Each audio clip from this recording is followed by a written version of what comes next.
GitHub Copilot is like a AI pair programmer. It helps like developers write code faster by reducing repetitive tasks and also provides solutions by predicting what they need to do based on the context of their work. Repetitive tasks like writing a document string or like something related to formatting the code or styling, writing some boilerplate code, debugging some code, testing some code, or also getting some reviews on the code and refactoring the code. These are like many repetitive tasks that GitHub Copilot will help you in the best way possible, and it also helps you in generating the code, and like for example, like if you have a complex logic implementation, it can help you generate that as well. Automated documentation, and GitHub Copilot will help you get a plan on your testing and validation. We just go to extensions and search for GitHub. You see GitHub Copilot here, just install it and then it will ask you for a sign up.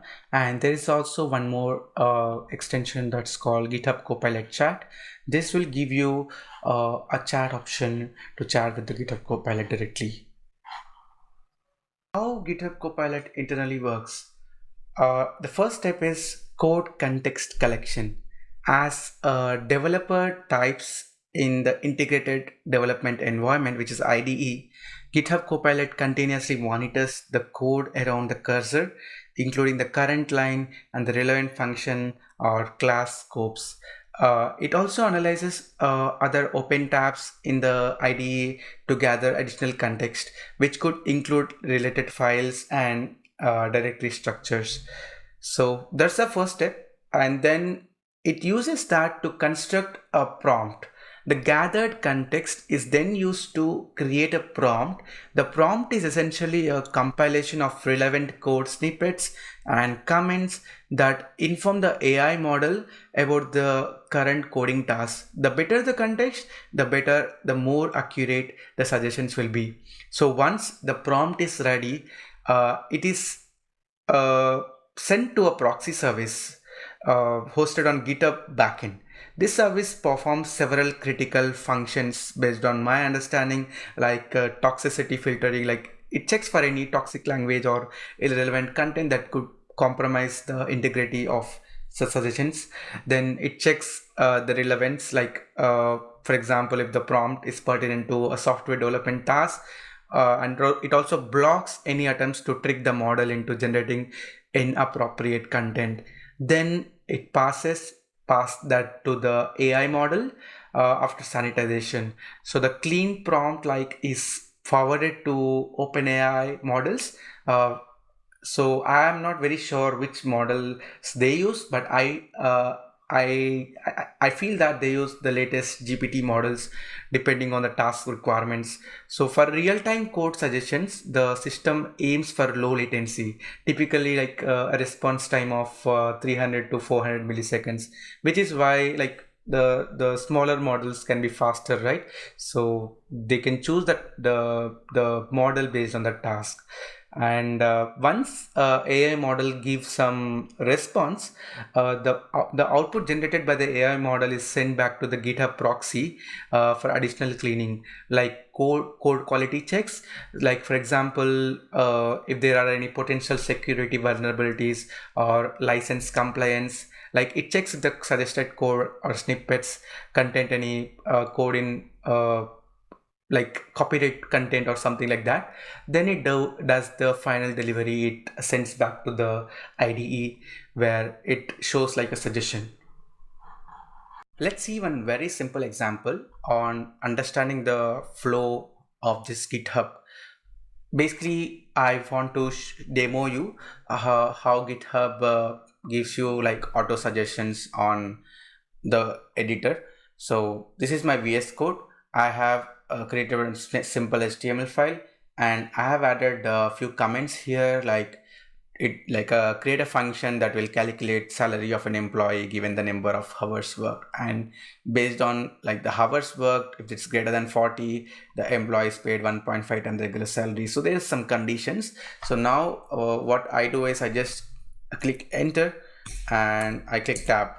So once I click tab, GitHub shows me this suggestions, which it's received from the same workflow just now I mentioned. Like it sends it constructs a prompt based on these comments, and then it sends it to the proxy. There it checks for any toxicity, so there is no toxicity here or any irrelevant content here, so this is the coding task. Then it sends to the OpenAI model to generate the response, and that's how it is back to the editor. So let's see one scenario. Like, for example, you are going to a travel agent and you are asking him to create a plan for you to go to Japan for 7 days. Then uh, can the travel agent like think what is in your mind and directly give you? No, right? So basically he needs some context, like on what is your budget, like what are the destinations you want to go in Japan, and like what are the departure and return dates, and like also the preference of you want a non-stop or layovers. So this is a context that is needed for the travel agent to give you a exact plan, right? Similarly, that is how LLMs like Copilot will need the context to give you a specific answer you want. What does Copilot interpret as a prompt? It can be like a comment. So you have some comments here. It can interpret as a prompt. That is one case. And also, like if you want to ask some questions here, that will be a prompt. So it can be in the form of question, statement, or description of what you want Copilot to do. Copilot is probabilistic and not deterministic. What I mean by that is Copilot's LLMs are sophisticated probability engines. So you might not get the same results for the exact prompts every time. Guys, this slide is very important.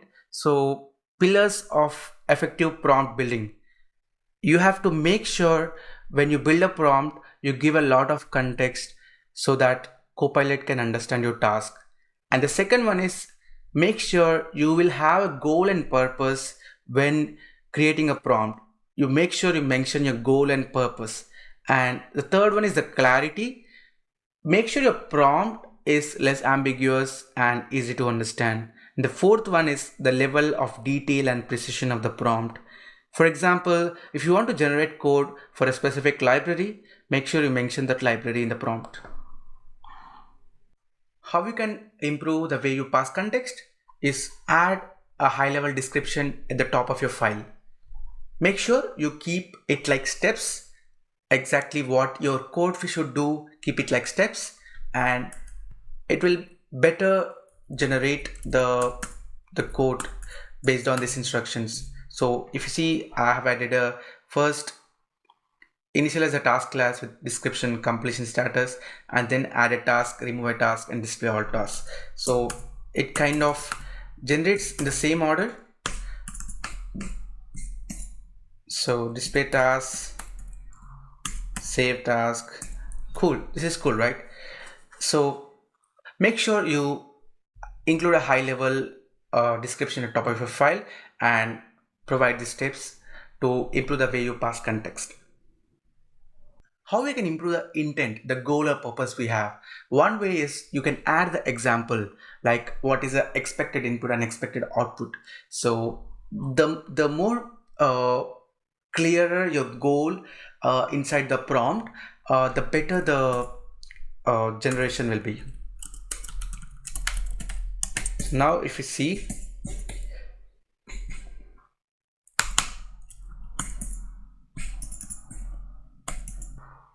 so I have mentioned in the example here, the add task function should take a task description and add it to the task list.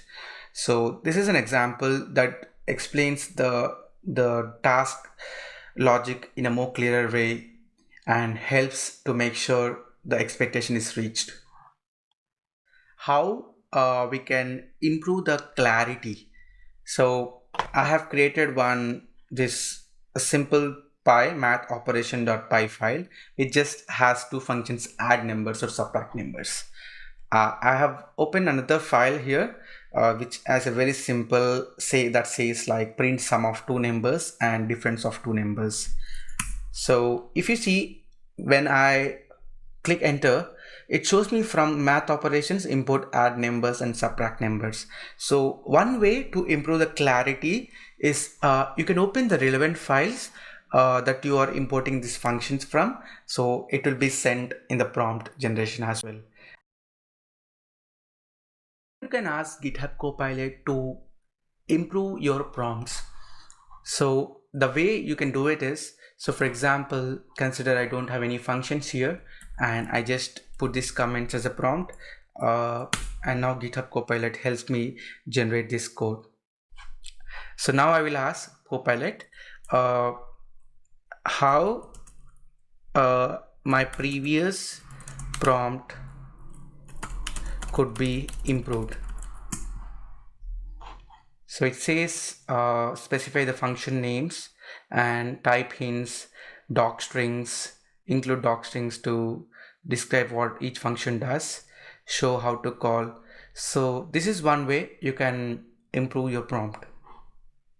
I want to show you like one more bonus tip, that is when you click on tab you get some suggestions, right? And when you hover on it, you see there's this thing that comes up and it gives you suggestions. Like when you click on right side, it either shows you if you want to comment, if you want to extend this with comment more instructions, you can go for that, or you can go to this. So there will be this is a suggestions, like if GitHub like gave you like 3 to 4 suggestions for your code logic, you can see it from here. This is very cool. Really like from GitHub Copilot is a command called Workspace. So it is once you tag this, you can ask any question from your workspace, like from your repository. So for example, we have a file which has like multiplication and subtraction. So this is a very simple file that I have. Now I don't open this file. I go to this chat and I ask search my repo with multiply and subtract functions and write unit tests to cover. So now it's deciding which workspace information to collect, and it has 4 references. So it uses this, it goes to all of them, and you see it's created a unit test file which tests this subtract numbers from this folder, sorry, from this math operation file. And also I don't have a multiplication, sorry, it was add numbers. I think that's why it didn't generate any test cases for it. So this is very cool. So if you have some folder with some hundreds of files, and you can ask GitHub Copilot to, for example, if you want to write specific unit tests for some specific functionality, this will be very helpful.